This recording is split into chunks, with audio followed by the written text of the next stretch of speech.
जो समय दिया उसके लिए बहुत बहुत धन्यवाद।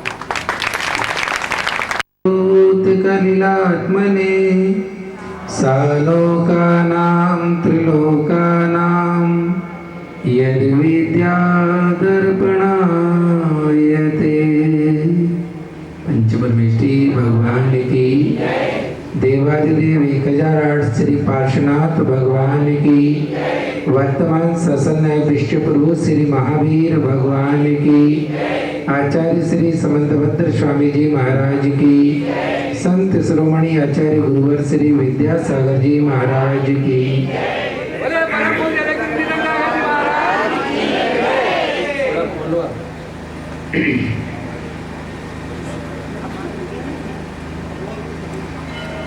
कल बंदे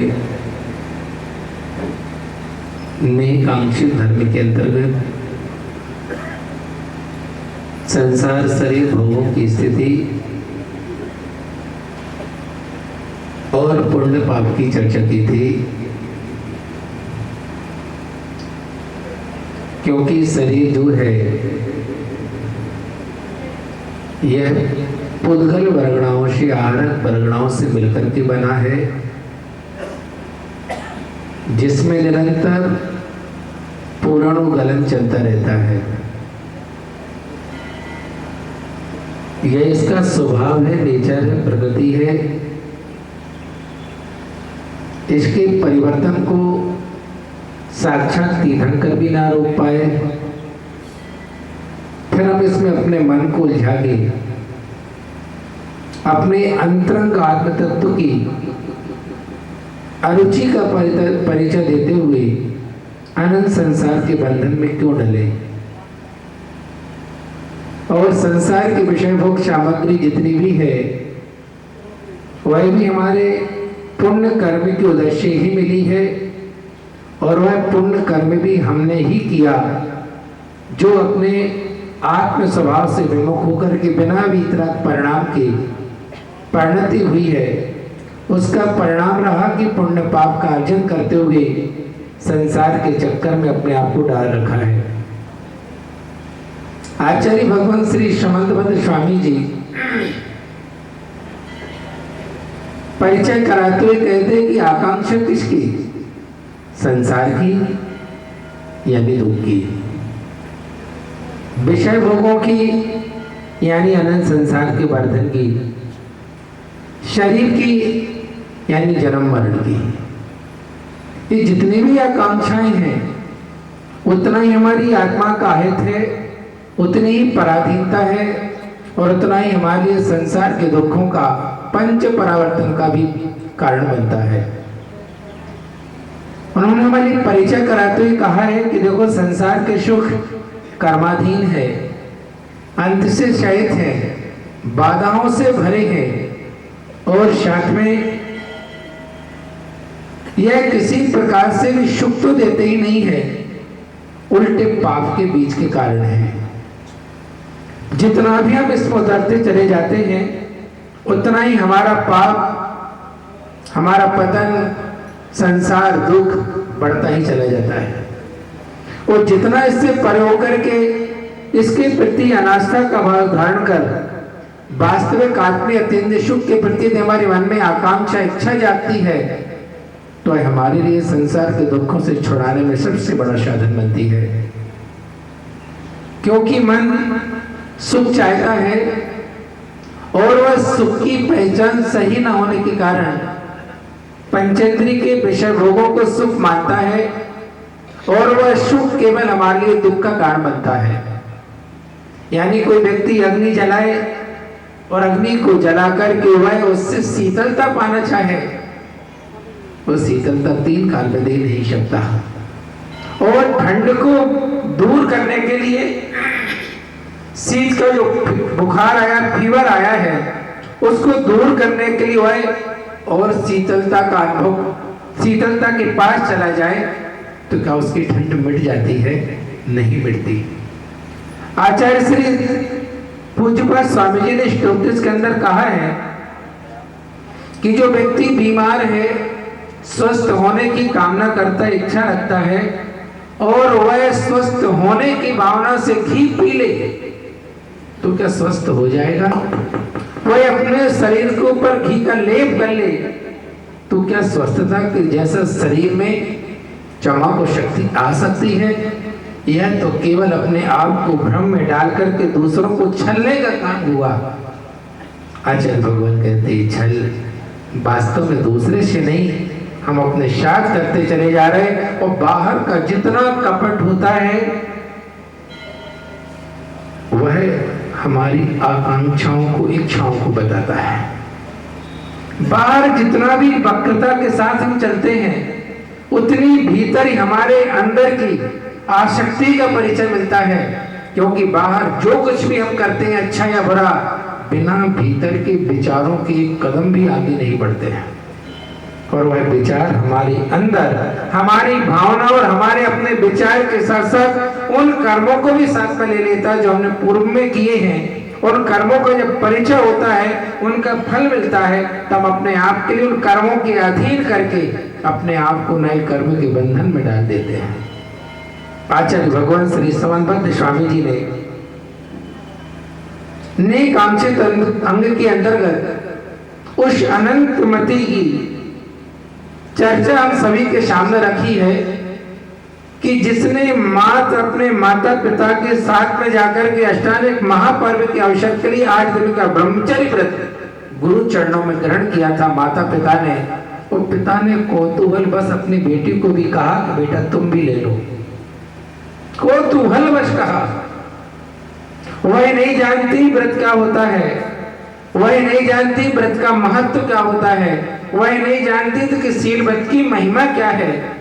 माता पिता ने कहा कितनी सरलता होगी, कितनी शांति होगी, उसके मन में कितना माता पिता के प्रति विश्वास होगा कि पिता ने कहा बेटा तुम भी व्रत ले लो, हम भी ले रहे हैं, और उसने ले लिया। यही सरलता उसके जीवन की उस अनुपम स्थिति का कारण बनी है कि उसके जीवन में सब प्रकार की बाधाएं, परेशानियां, अपहरण जैसे होते रहे, उसके बाद उसका शील, उसका संयम किसी प्रकार से भी खंडित ना हो पाया। जब वह बड़ी हुई, पिता ने कहा बेटा हम तुम्हारा विवाह करना चाहते हैं। बेटी कहती है पिताजी हम तो व्रत ले चुके हैं, आपको मालूम है, आपने ही दिलवाया था। पिताजी कहते बेटा वह तुमने 8 दिन का लिया था, तुम्हें कौतूहल में बोला था, तुम तो व्रत के विषय में जानती भी नहीं थी। अनंतमति कहती पिताजी व्रत तो व्रत होता है, संयम तो संयम होता है, शील तो शील होता है। और जिसको हमने अपने पिता की आज्ञा से गुरु के चरणों में बैठ करके ग्रहण किया है, भले अज्ञान दशा में लिया गया किंतु ज्ञान हो गया है। हम इस प्रकार के व्रत को अपने जीवन से, जिस प्रकार श्वास अलग नहीं हो सकती और श्वास के बिना जीवन जीवित नहीं रह सकता है, ऐसे व्रत के बिना मेरे जीवन का कोई अर्थ नहीं होगा। आप मेरे लिए अनुमति प्रदान करें और आपने जिस व्रत के द्वारा अपने जीवन का श्रृंगार किया है वह मेरे जीवन का शाश्वत श्रृंगार करने में निमित्त बने। बस मेरे लिए आप आशीर्वाद प्रदान करें। कितना अच्छा लगता है, कितना भीतर विशुद्धि का संचार होता है। प्राणी मात्र के प्रति कितनी करुणा और दया के साथ उस अहिंसा धर्म स्वरूप शील का पालन किया जाता है। उसकी महिमा के साथ उस अनंतमति ने अपने जीवन को तो महिमावंत बनाया और साथ में उसके द्वारा हम सभी को शिक्षा मिलती है कि कैसे नेकांक्षित अंग की धर्म का पालन करते हुए जिन बच में शंका न धार ब्रस भव सुख वांछा भाने। वो कहते हैं दौलत राम जी छेड़ारा के अंदर कि पहला अंग कहता है निशंकित अंग के जिनेन्द्र भगवान के शब्दों में वाणी में शंका नहीं करना, और जब शंका नहीं करेंगे तो दूसरा अंग आता नेकांक्षित। ब्रश माने धर्म को धारण करें, धर्म का पालन करें, धर्म की क्रियाएं करें, उपवास करें, अनुष्ठान करें, व्रत करें, विधान करें, लेकिन फिर भी हमारे मन में धर्म को धारण करके आकांक्षा पैदा ना हो कि मुझे ये मिल जाए। अरे जिसके जीवन में धर्म मिल गया उसको तो सब कुछ मिल गया। वह कहाँ गरीब, कहाँ दरिद्र, कहाँ भिखारी, कहाँ भूखा, जिसके लिए 3 लोक का वह सर्वश्रेष्ठ रत्न मिल गया, 3 लोक की निधि मिल गई, उसके लिए अब किसी के पास मांगने के लिए जाना, चिंतामणि के द्वारा चिंतित फल की इच्छा रखना, कल्प वृक्ष से मांगना, कामधेनु से कामना करना, ये कोई विकल्प ही नहीं रखते, क्योंकि सबसे बड़ा कामधेनु, सबसे बड़ा कल्प वृक्ष, सबसे बड़ा चिंतामणि रत्न यदि कोई है तो जीवन की महिमा बंत शील संयम है, जिसके माध्यम से जब भगवान बन सकते हैं, अव्ययवाद अनंत सुख का पान कर सकते हैं, तो क्या संसारिक सुख उसके चरणों में नहीं लौट सकते? लौटते ही हैं। जिसको धर्म की महिमा आई है वह कभी अधर्म का नाम और ना अधर्म के नाम की श्वास अपने पास नहीं रखता। तो जिस दिन धर्म की पूर्णता को उपलब्ध हो जाता है, शील के संपूर्ण गुणों से तो अपनी आत्मा का पूर्ण विकास कर लेता है, वही वास्तव में शैलेश, सिद्ध भगवान का एक नाम है शैलेश, शील के ईश होते हैं। उनसे बड़ा कोई सुखी, उनसे बड़ा कोई अव्यवहार सुख का पान करने वाला संसार में नहीं है। ऐसा सुख भी वह शील के द्वारा प्राप्त होता है। बेटी कहती है, पिताजी इतना महान धर्म, इतना महान व्रत, और मैं संसार के पंचेंद्रियों के विषयों की अग्नि में होम दूं, ये तो ज्ञानी का लक्षण नहीं, ये तो समझदार की पहचान नहीं है। इसलिए जो व्यक्ति संसार के भोग आकांक्षाओं के साथ में अपने इंद्रियों की आसक्ति में जी रहे हैं, पूज्यपाद स्वामी ने उपदेश में लिखा है, ऐसा कौन विद्वान है, ऐसा कौन सा पढ़ा लिखा है, ऐसा कौन बुद्धजन है जिस प्रकार अपने जीवन के अनमोल क्षणों को इस धर्म की रत्नत्रय की महिमा को भूल करके संसार के विषयों की आग में अपने आप को डाल दे, वह ज्ञानी तो नहीं हो सकता। वह तो कोई अज्ञानी बालक होगा जो आग में जाने के लिए तैयार खड़ा है। अरे बालक भी समझदार होता है, एक बार जल जाता है तो दूसरी बार आग के पास नहीं जाता, और ज्ञानी इतने अज्ञानी। उस बेटी अनंतमती ने अपने पिताजी के मन को परिवर्तित करा के अपने आप के लिए संयमशील से बांधा, और एक दिन वह अच्छी तरह से अपने पिता की उद्यान में झूले पर झूल रही थी। सब प्रकार के विचारों के विषयों से, विकारों से दूर, अनजान, अपने आप में विचारों में खोई हुई थी, झूलने पर थी। सावन के महीने में झूले अच्छे लगते ना, कहाँ मिलते हैं। अरे बंधु, झूलना है तो पहले मन के झूले पर से अपने आप को दूर कर लाओ, क्योंकि मन के झूले पर झूलने वाला कभी किसी प्रकार से आत्म स्थिरता का, शांति का अनुभव नहीं कर पाता। मन के झूले में डमाडोल होकर के जिंदगी जीने वाला अपने आप के लिए एक भी कदम आगे रखता है तो भी उसका कदम लड़खड़ा जाता है, नीचे गिर जाता, अपने आप को उठा नहीं पाता।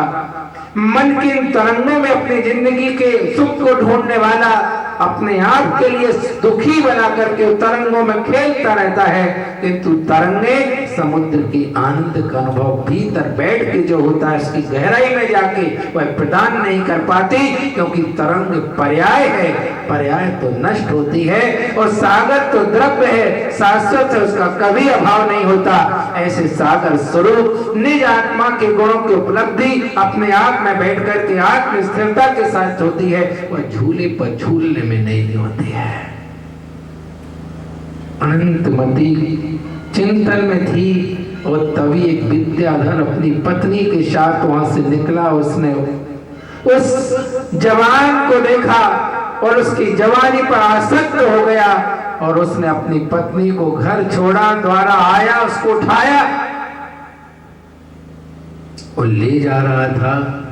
लेकिन उसकी पत्नी बड़ी समझदार थी, वैसे सभी समझदार होते हैं, ये बात अलग है कि ना समझदारी से जिंदगी जी लेते हैं। जानते सब है कि किसका विचार कैसा बन रहा है, किंतु अनजान बनकर के अपने आप को नीचा करके समझ जाते हैं कि समझदार को समझाने जाएंगे, परिणाम निकलेगा कि ना समझदारी से फोड़ देगी। इसलिए पत्नियां सब भी जानती हैं, सब पहचानती हैं क्या स्थिति है, क्या परिस्थिति है, सबके अनुभव में है। और उसकी पत्नी ताड़ जाती है, इसलिए वह भी अपनी विद्या के बल पर उसी स्थान पर पीछे आती। गए कहाँ एकदम छोड़ के? कारण क्या था? आखिर गए थे घूमने के लिए, लौट भी जल्दी यार, छोड़ के भी जल्दी घर चले गए। कुछ ना कुछ तो क्या है, क्या है, क्या है? काला है, कारण है। दाल काली है कि पूरी काली है? और वह पीछे से आती है और देख लेती है, और वह विद्याधर बलवान होकर के भी अपनी कमजोरी का परिचय देते हुए पर्ण लघु विद्या के माध्यम से उस अनंतमती के लिए ऐसी अटवी जंगल में नीचे उतार देता है जहां सूरज की किरण भी नहीं पहुंच पाती थे, जहां पर हिंसक क्रूर जानवर थे जिनकी आवाज दिन में और रात में निकलने वाली को भी भयभीत कर देती थी। और वह जैसी जंगल में नीचे उतरी, वह तो कमजोर व्यक्ति भाग गया। किसके डर से? पाप के डर से नहीं, पत्नी के डर से। देखो तो संसार की दशा। अरे डरता तो पाप से डरता तो उसके जीवन का कल्याण भी हो जाता, पतित से पावन भी बन जाता।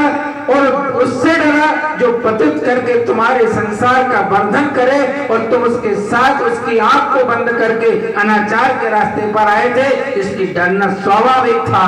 क्योंकि डर उसी को होता है जो अनाचारी अपराधी होता है, जो अनिति अन्याय के रास्ते पर जाता वो डरता है। जिसके पास न्याय नीति सदाचार होता है, निरपराध होता, उसको किसी से डर नहीं लगता। यदि कोई चोर कहीं एकांत रास्ते में जा रहा हो, भले वह बिल्कुल सुनसान जगह है, कोई आगे पीछे नहीं है, किंतु यदि पेड़ का पत्ता भी नीचे खड़कता है तो पीछे मुड़ के देखता है कि कोई आ तो नहीं गया, किसी ने देख तो नहीं लिया, क्योंकि मैं अपराधी हूं। भाई उसके मन में है। परमात्मा से बंधु कभी नहीं डरना, पंच परमेष्ठी से कभी नहीं डरना, किसी व्यक्ति से कभी डरने की आवश्यकता भी ना पड़े। इसलिए पाप से सदा काल डरते रहना और अपने आप को बचा के रहना, तो तुम्हारे लिए कभी भी कोई आकर के न सता सकता है, न परेशान कर सकता, न डरा सकता है। लेकिन जब भी डर लगेगा कहीं अपराध है, इसलिए डर लगता है। भय वहीं आता है जहां भय का कारण संभाल के रखा हो। एक स्थान पर एक व्यक्ति अपने छोटे से बालक के साथ जा रहा था। और बालक बड़ा सरल शांत स्वभाव का। उसने देखा कि बार बार इनके साथ चलते हैं, बार बार रात में जागते हैं, टोकते हैं, पूछते हैं, हमारे लिए परेशान करते, खुद भी परेशान होते हैं। उसने एक दिन देखा कारण है क्या इनके पास, फिर बार बार उठते हैं। बालक ने, पिताजी उसके गए थे कहीं बाहर निर्विघ्न होने के लिए, शुद्धि के लिए, उनके पास जो था उसने खोल के देखा। वो समझ गया कि डर ये है जो थैले में रखा है, और थैले में रखा डर मन में रखा गया, और मन में रखा डर हमें भी डराता रहता है। न भोजन कर पाते हैं, न चल पाते हैं, न सो पाते हैं, न बोल पाते हैं। ऐसी जिंदगी किस काम की आखिर? और वह जब तक पिताजी लौट गया, उसने उसको उठा के कुएं में डाल दिया और निश्चिंत होकर के बैठ गया। पिताजी आए, सब अपना काम किया, दोनों आगे बढ़े। बेटे सुने रास्ते में कहा, बेटा सावधान रहना, ये सुनसान जगह है, चोरों का स्थान है, कहीं गड़बड़ ना हो। बेटा बड़े हंस करके कहता, पिताजी जिसको चोर चुराए, जिसका डर लगता हो, सुनसान में जिसको रखने से मन में हर समय शंकाएं कुशंकाएं बनती हैं, उसको हम कुएं में फेंका है। अब डर किस बात का है? बंधु, ऐसे ही संसार की कुएं में आज तक अपन अपने आप को फेंकते रहे, क्योंकि भयभीत बन के अपराधी बने रहे। छुपाते तो रहे हैं, जहां छुपा होता है वहां नियम से पाप होता है। छुपा किसके लिए रहेगा? ये ओट किसके लिए, ये अड़चन किसके लिए, ये परेशानी किसके लिए? आकांक्षाओं लेकर के अपने मन में नाना प्रकार के अपनी जिंदगी को अच्छे बनाने के प्रयास में हम कितना बिगाड़ लेते हैं। और उसने पत्नी को देख करके उस शीलवती कन्या के लिए नीचे उतार दिया। बंधु, शील आत्मा के स्वभाव का नाम है, कुशील आत्मा के विभाव का नाम है। खुद भगवान ने समय सार के अंदर कुशील और सुशील का परिचय कराया, चाहे पुण्य हो चाहे पाप हो, बेड़ी के करके कहा, और दोनों ही संसार के बंधन के कारण बताए हैं। और सुशील स्वरूप निसम्मिक्त तो आत्मा जो अपने आप के स्वभाव में आ गया, वहां पर ना कोई पुण्य है, ना कोई पाप है, ना बंधन है, ना निर्बंध होने का विकल्प है। ऐसी परम वीतराग दशा की परिणति में जब आ जाए, उसका आनंद सो इंद्र नाग नरेंद्र वा अहिम इंद्र के नहीं कहो। उस आनंद के लिए बंधु पुरुषार्थ करो, उस आनंद के लिए सब कुछ त्याग करके अपनी आत्मा को संभालो, क्योंकि जहां बैराग होता है वहां त्याग घटता ही घटता है। और बैराग ना हो, त्याग यदि हो गया तो राग के कारण से वह त्याग भी बदनाम हो जाता है। इसलिए वैराग्य के साथ किया गया त्याग आनंद देता है, परमानंद देता है, आत्मानंद देता है, परमात्मा बना देता है, वही जीवन में सार्थक सिद्ध होता है। इसलिए वैराग के साथ त्याग और त्याग के साथ वैराग की वृद्धि, दोनों का एक दूसरे का गठबंधन इतना तीव्र है कि जितना बढ़ता चला जाता है उतना ही आत्मा की उन्नति होती चली जाती है। और उस अनंतमती के लिए शाम के वक्त भीलों ने पकड़ लिया, अपने राजा के पास ले गए और उसने भी उसको प्रधान बनाने का लालच दिया।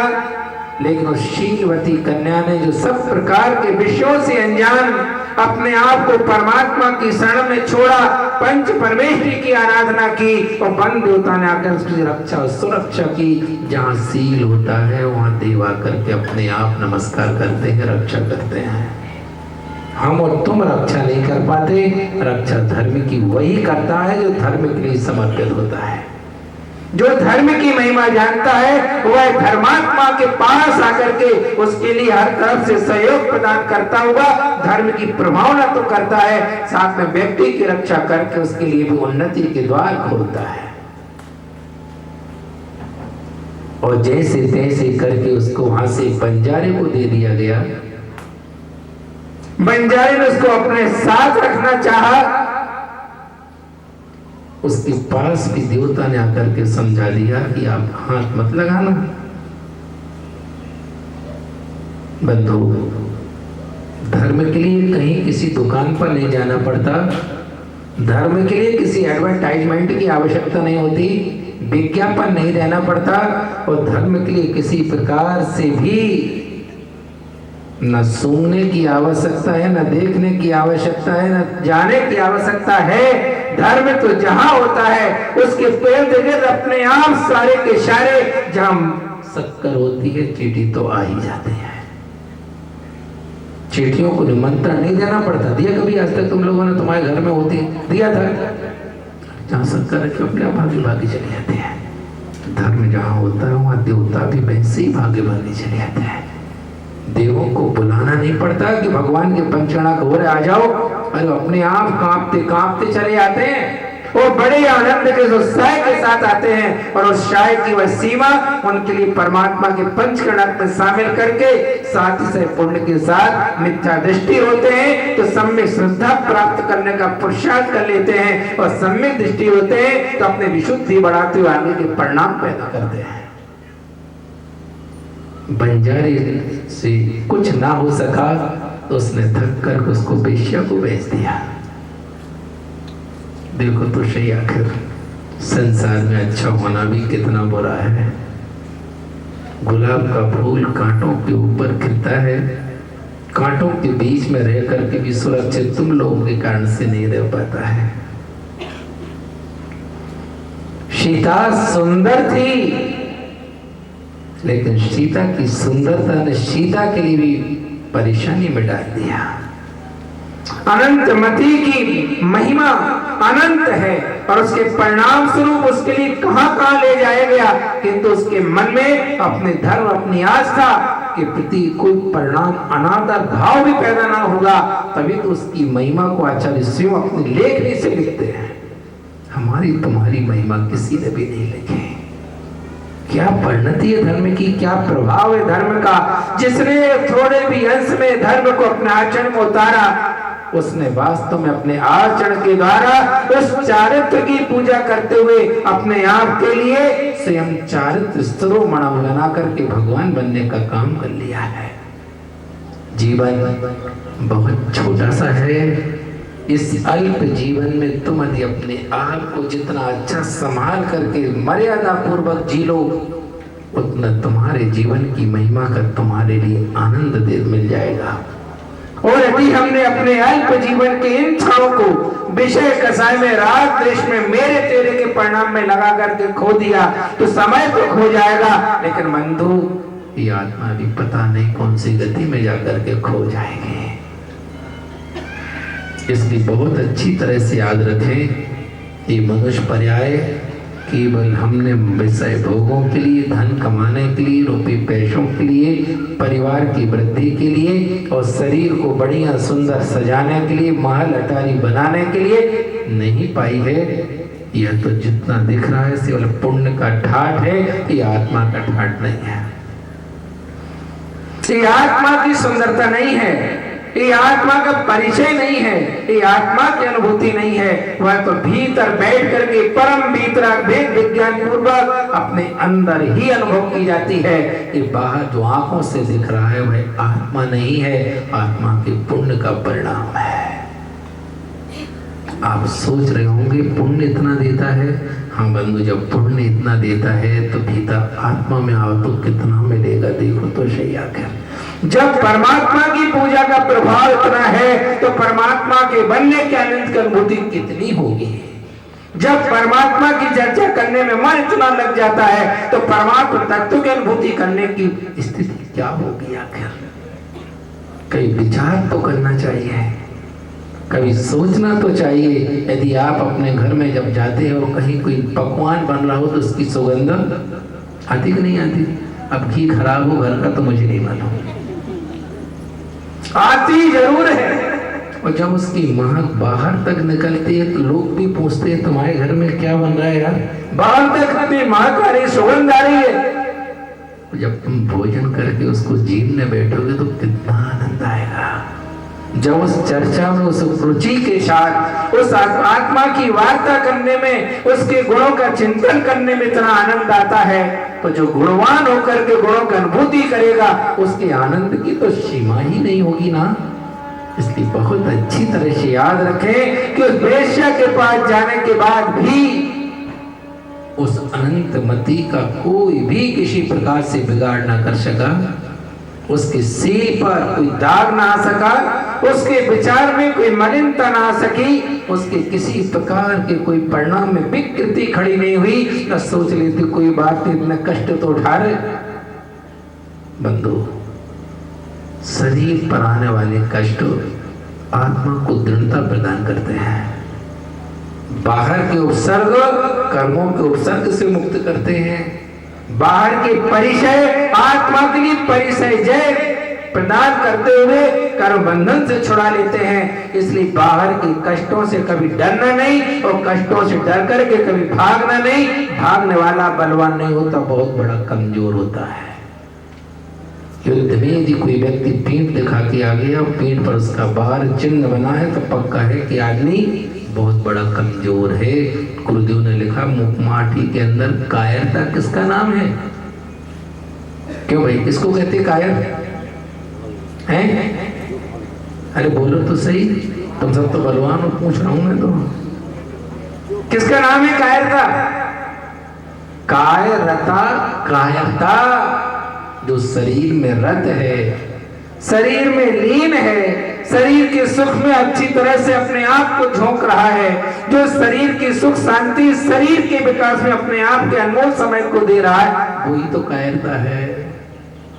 आप भले कितने भी बलवान हो, किंतु शरीर में रचे बचे हो, शरीर की सुख शांति सुविधा, उठने बैठने के साधन, भोजन पानी में लगे हो, अपने आप को भले करें हम तो सूरवीर हैं, किंतु देख लेना कायरता है कि नहीं है। कायरता कायरता काय माने शरीर में जो रत है वही तो मिथ्या दृष्टि है, वही तो बहिरात्मा है। शरीर आत्मा को एक मान करके शरीर को सुख पहुंचाने में लगा हुआ व्यक्ति क्या कहलाता बताओ? देह जीव को एक गिने बहिरात्मा में तत्व है। बहिरात्मा मिथ्या दृष्टि न संसार का कारण, शरीर के प्रति आसक्ति, राग भाव, शरीर को पोषण का परिणाम संसार है। आप तो नहीं करते ना ऐसा? करते हो क्या? कोई नहीं करता, लोग सब लोग बीतरागी हैं। विदिशा में और शरीर के प्रति राग हो ही नहीं सकता। कैसे हो सकता है? कैसी बात करते हैं? सोचना अपनी आत्म दिशा को उपलब्ध करने के लिए विदिशा से परे आत्म दिशा के सम्मुख होने का प्रयास करो तो विदिशा भी विदेह बन सकता है। जिस विदेह के अंदर संसार अतीत होने की स्थिति की अनुभूति प्रत्येक आत्मा को हो सकती है, किंतु विदिशा जैसे विदिशा में रह करके शरीर के प्रति आसक्त रहोगे तो आत्म दिशा नहीं मिलेगी। इसलिए आत्म दिशा का बोध पाना है तो विदिशा वालों को भी हो सकता है, किंतु दिशा आत्मा की होना चाहिए, अंतर्मुखी यात्रा की होना चाहिए। यानी उस परम वीतराग तत्व के लिए परम दिगंबर मुद्रा और भेद विज्ञान पूर्वक वैराग्य में त्याग झलके और त्याग में वैराग्य की महिमा की अनुभूति हो तो जीवन अपने आप धन्य हो जाएगा। उस अनंतमती को जिसने बेचा और जिसने खरीदा वह सबके लिए अच्छी तरह से विषय पास में फंसाने वाली उस अनंतमती के मन को किसी प्रकार से भी लोभ लालच में ला करके डिगा ना सके, वह किसी प्रकार से भी विषयासक्ति की बासना में डाल ना सकी, वह किसी प्रकार से अपने जलते हुए घी के दीपक में उसके लिए ऐसा कीड़ा बना करके जो जलती हुई जोत पर गिर जाता है, मर जाता, उसका क्या है? क्या कहते हैं उसको? अपन पतंगा कहते हैं ना। अनंतमती पतंगा ना बने ना दूसरे को बनने का साधन बनी, वह तो निरंतर अपने आप को संभालती रही और उसने वहां पर भी कुछ नहीं कहा, मौन रह करके अपने आप को संभाला। सारे कष्टों के बीच में अपने आप के जीवन की कसौटी मानकर उस परमात्मा का स्मरण करती रही और सोचती रही, धन्य है मेरे पिता ने कौतूहल में भी मुझे व्रत दिलवाया, उस व्रत ने आज मेरी इतनी रक्षा की। और जब व्रत को बुद्धि पूर्वक ज्ञानी बनकर के धारण किया जाए तो उसके आनंद और सुख शांति के साथ कर्मों के बंधन कैसे नहीं छूटेंगे? छूटेंगे ही छूटेंगे। बिना व्रत के बंधु बंधन नहीं कटेंगे। जो व्रतों से भागते हैं पक्का है कि वह संसार में अपने आप को जमा करके रखना चाहते हैं। जो व्रत और संयम लेने में डरते हैं अर्थात वह अनंत संसार के गर्त में अपने आप को ढकेलते हैं। इसलिए बंधु ध्यान रखना, स्वयं दौलत राम जी ने 6 ढाला के दूसरी ढाल में आत्मा के हित का कांड क्या बताया? आत्म हित हेतु वैराग्य ज्ञान ते लखे आपको कष्ट लगता है महाराज। किसमें? किसमें? राग में, घर बसाने में, प्रवृत्ति करने में, राग द्वेष में, कसाय में, परिवार के वर्धन में, धन पैसा कमाने में। महाराज यहाँ कोई कष्ट नहीं लगता।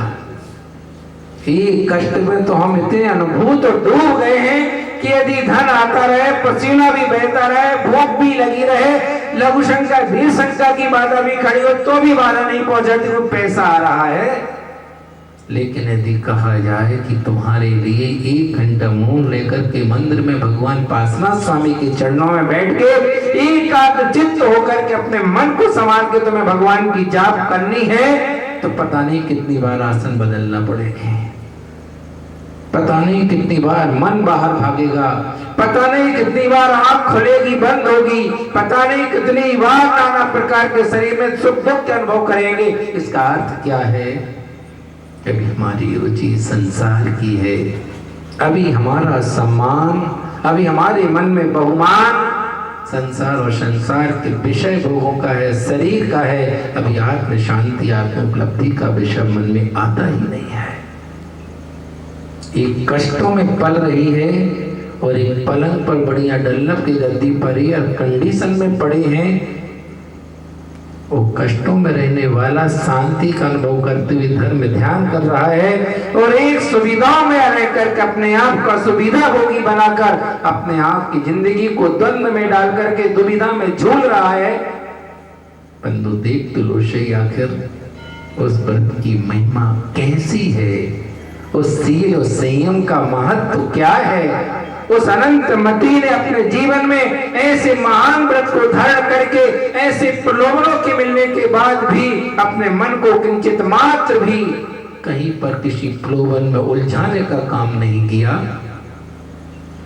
अपन तो जहां चाहे जिस चाहे झाड़ी में उलझ जाते हैं, जो चाहे फांस बनकर के हमारे पैर में लग जाता है, जहां चाहे के कांटे हमारे कपड़े फाड़ देते हैं, हम जहां चाहे झूम करके नीचे गिर जाते हैं। इसका परिचय, इसका परिणाम, इसकी परिचिति, इसकी अनुभूति जो संसार में आज तक मिली वही तो है ना। अनंतमती को मालूम था शब्दों के ज्ञान से अनजान, सात तत्वों के परिचय से अनजान, केवल पिता ने गुरु चरणों में व्रत दिलवाया उसकी महिमा से महान। उसका मन कितना पवित्र, कितना दृढ़, कितना पवित्र होकर के उसके जीवन के लिए पतित होने से बचाता रहा और पतित से पतित अवसर आने पर भी उसके परमात्मा का ध्यान अपनी आत्मा से एक किंचित मात्र को भी नहीं जाने दिया। कैसी उसने अपने आप की दृढ़ता रखी होगी। बंधु, संसार में केवल वही पास हुआ है जिसने मन को संयम की दृढ़ डोर से बांध करके रखा है। और संसार में अन्य जितने भी आए हैं सब फैल होते चले गए हैं। संसार में जितने सुख सुविधाओं के नाम आते हैं, चाहे इंद्र का सुख हो, चाहे चक्रवर्ती का सुख हो, किसी का भी सुख हो, ये सुख केवल पंचेंद्रिय की दासता के सुख हैं। आत्मा के सुख का वर्णन संसार में बाहर देखने में किसी को नहीं मिला। और जिनने पाया वह संसारी नहीं रहे, वह साधु बनकर के सिद्धत्व की अनुभूति में परिवर्तित हो गए हैं। उस अनंतमती के लिए जब उसने अपना प्रयास कर लिया, ना चला तो राजा को दे दिया और राजा ने प्रयास किया, उसके पास भी नगर देवता ने आके राजा को खामोश कर दिया। ध्यान रखना, बेचारा डर गया। पाप का डर किसी को नहीं लगा, मरने का डर सबको लगा रहा, कलंक के तो बदनाम होने का डर सबको रहा। लेकिन यदि वास्तव में उस छोटी सी बिटिया बहन के लिए एक अपनत्व का सहारा देकर के धार्मिक आस्था से उसको संबल देकर के उसके संयमशील की वृद्धि में सहयोग करते, तो प्रत्येक आत्मा उसके द्वारा पाले गए शील का छठवां हिस्सा प्राप्त करके साथ ही पुण्य का अर्जन करके अपने आप को पवित्र होने के रास्ते पर ले जाते। किंतु वो काम ना किया और प्रातःकाल राजा ने भी नगर के बाहर छुड़वा दिया। उसका सौभाग्य जागा अनंतमती का। तभी वहां पर कमल श्री आरिका आई। उनने देखा उसके रोते हुए चेहरे पर जमी हुई आंखों को पहचाना और उसके उच्च कुल का प्रमाण पा लिया उसके चेहरे से। उसको कहा, बेटा चलो मेरे साथ। आई वो आरिका के साथ रहने लगी और जिस नगर में आई उस नगर के सेठ में अपने घर में आरिका से आज्ञा लेकर के उसको बुलाया, क्योंकि आज सारे नगर में आरिका का आहार की विधि का कार्य होना है। तो मेरे घर चलो, बढ़िया अपन चौक बनाएंगे, सुंदर शाकार देंगे, तुम मेरे लिए सहयोग कर देना। और तभी भाग्यवशात अनंतमती का पिता जो पुत्री की खोज कर रहा था, भटक रहा था, वहीं पर आया जहां पर बेटी ने सुंदर चौक पुरा, क्योंकि वह उसके परिवार का निकट के रिश्ते का घर था। समय क्या है, समय का रिश्ता भी अपना पक्का है, इसलिए अपन आगे की बात आगे जानेंगे। उस अनंतमती की पहचान हुई, क्या हुआ, कैसा हुआ, इस बात को पहचाने। बोलो श्री महावीर भगवान की।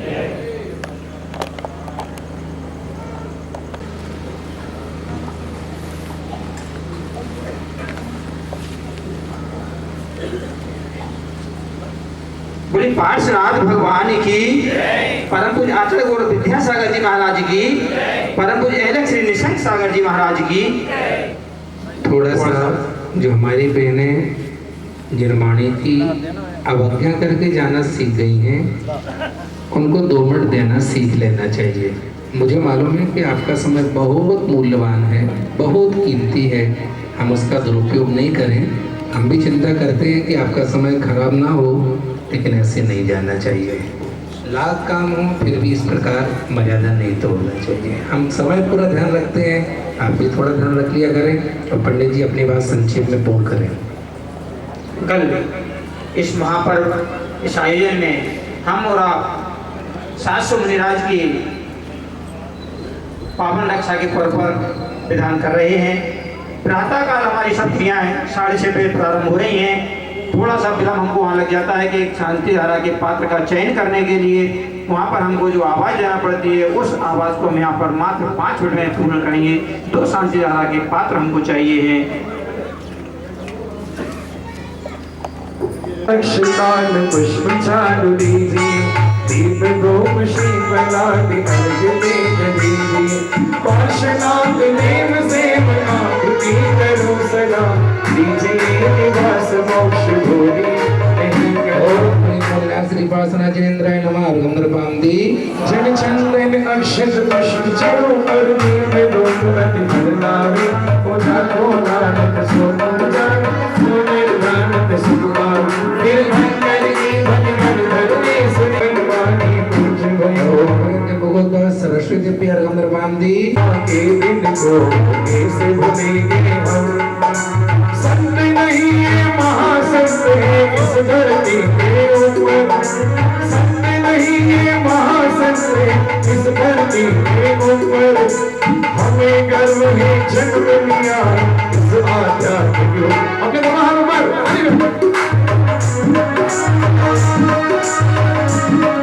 आचार्य श्री जी के चरणों में हम झुका रहे अपना नाम।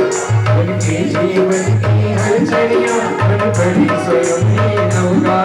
बेटा कमलाव सुधा कर शुभा दिखलाते गली गली।